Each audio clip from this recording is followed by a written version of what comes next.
وحشتوني يا سكاكر. الفيديو بتاع النهارده والفيديوهات الجايه كلها عن ازاي نغير شكلنا للشكل اللي احنا عايزينه. فالبنات الرفيوعه اللي عايزه تتخن كده وتبقى موزوزه كده وحلوه، فالفيديو ده ليكي. والوصفه اللي انا هقولها لكم النهارده دي كلها مكونات موجوده من البيت، وكمان في ناس جربتها قبل كده وقالت ان هي حلوه وجابت معاها نتيجه وشفت ده. فاتحمسي معايا كده، ولو اول مره تشوفي قناتي ما تنسيش تعملي سبسكرايب في القناه وتفعلي زر الجرس عشان الفيديوهات اللي جايه كلها قمر قمر قمر، وان شاء الله تفيدك. ويلا بينا بقى نشوف الوصفه بتقول ايه، واكلمكم برضو عن الدواء اللي انا خدته تخني قوي، كنت معرفش ان هو بيتخن كده، بس هقول لكم برضو عن الاضرار والحاجات الحلوه اللي فيه. فكملي معايا الفيديو لحد الاخر، ما تنسيش اللايك. يلا بينا.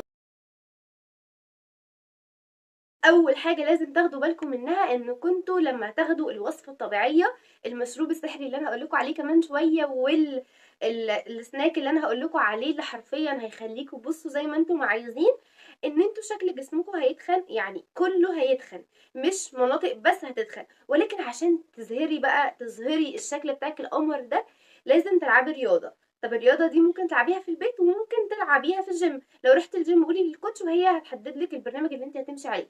لو عملتيها في البيت دوري على اليوتيوب كده وخليكي حركه كده وشوفي شكل الرياضه اللي هتوصلك للشكل اللي انت عايزاه. تاني حاجه بقى هي ان مفيش خلطه هتدهن على خدودك هتتخنها، ولكن انت لما تاخدي المشروب السحري والسناك اللي انا اقولك عليهم، جسمك كله هيتخن حتى خدودك. فمن هنا تقدري تشوفي ان خدودك فعلا تخنت. ولكن في الطبيعي كده خدودك هتتخن لوحدها من اي خلطه انت بتدهنيها؟ مفيش الكلام ده خالص، ده كله بيضحكوا عليكي. طيب المفروض خدودي تتخن ازاي؟ لو انا عايزه اتخن خدودي، في حاجه من الاثنين انا مش هقولهم لكم قوي دلوقتي، هنعملهم في فيديو تاني. اول حاجه ان انا هعمل تمارين لخدودي هتخنها بالظبط كده، لان الخدود دي فيها عضله فبتنمو وبتكبر بالتمارين. تاني حاجه ان انت بقى تروحي على طول للدكتور في اي عياده تقولي له انهم لي، فهتخرجي من العياده في ساعتها خدودك تخينه وجميله زي ما انت عايزه. بس انا مش بحب الحل ده، فاعملي سبسكرايب واستني الفيديو ازاي نتخن خدودنا في حوالي 10 ايام بس. وتعالي بقى اقول لك تالت حاجه مهمه قوي لازم تاخدي بالك من تالت حاجه، ودي بلاش تعمليها، اوعي تعمليها، انك انت تاخدي دواء اللي هو ابو 6 جنيه ده، اللي هو بيتخن، اللي فيه كورتيزون. انا كنت في مره من المرات كنت تعبانه بسبب الجيوب الانفيه، رحت للدكتور كتب لي شريط دواء كده اقسم بالله ب 6 جنيه، ما كنتش عارفه ان هو فيه كورتيزون. اخدته حرفيا بقيت شبه الدب المتنقل. عارفين البقره؟ والله العظيم ما بكذب، انا اخدته من هنا وحرفيا خدودي دي كانت هتطرشق، وانا تخنت جدا واللبس كله فجاه ما بيجيش مقاسي. بس كان التخن ده كانت ميه محبوسه تحت الجلد بسبب الكورتيزون. فبلاش، اوعي خالص انك انت تاخديه. انا عرفت امتى ان هو كورتيزون؟ لما رحت اجيبه تاني من الصيدليه، الدكتور كان مفكر ان انا هاخده عشان اتخن، فرحت قلت له ده منظر واحده عايزه تتخن يعني، اللي هو انا عايزه اخس، وكنتش عارف خالص ان هو بيتخن. فبلاش ان انت تاخديه عشان هو غلط خالص جدا، غلط غلط غلط. واعملي اللي انا هقولك عليه، هتتخني بمكونات طبيعيه، بس ابعدي عن الغلط. يلا بينا بقى نقول الوصفه بتاعتنا، المشروب والسناك اللي احنا هناخده على مدار اليوم. بس قبل ما نقول، الفيديو الجاي يا جماعه عن ازاي طولت ضوافري كده في اقل من 10 ايام حرفيا. وبجد وصفه اكتشفتها كده يعني بصوا بجد انا كنت عايزه اجربها اصلا وجربتها والحمد لله نفعت معايا. فما تنسوش السبسكرايب وتاكدوا ان انتم مفعلين الجرس عشان اول ما الفيديو ينزل تشوفوه على طول. الوصفه بقى معايا فيها حاجتين، يعني الاساس بتوعي: كوبايه لبن ومزايا. مع كوبايه اللبن والمزايا دول هاخدهم الصبح وبالليل، هحط عليهم حاجه من الخمسه.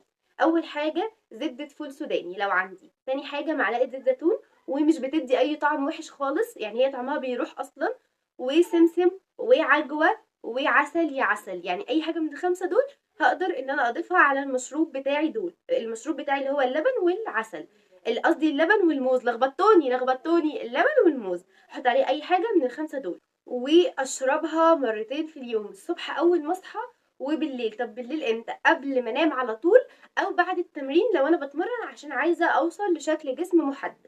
فاسبوع بالظبط وهتلاقي نفسك حرفيا بداتي بقى تتخني، ووشك ده بدا ينور، لان انت اصلا بتاخدي مكونات طبيعيه. لو حطيتي مثلا زيت زيتون، الزيت الزيتون ده فيه دهون، اللي هي الدهون صحيه، مش حاجه وحشه. وكمان هتحسي كده ان جسمك بدا ان هو يعني يبقى غير الاول وفي نشاط كده، لان الحاجات دي كلها منتجات طبيعيه زي ما انت عارفه طبعا. تعالي بقى نقول مع بعض ايه السناك اللي انا لو مش باكل طول اليوم المفروض ان انا اخده معايا، زي مثلا الشيبسي، الحاجات دي، وانا اللي هبقى عاملاه في البيت، ومفيد جدا وبيتخن جدا، بس اهم حاجه ننتظم عليه. الوصفه بتاعتي محتاجه فيها 3 حاجات بس. اول حاجه كوبايه او نص كوبايه شوفان متحمص. تاني حاجه محتاجه زبده فول سوداني. تالت حاجه عسل يا عسل. 3 حاجات دول هخلطهم مع بعض كده وافردهم في صينيه على ورق زبده واقطعهم شكل البسكويت او اي شكل انا عايزاه يعني.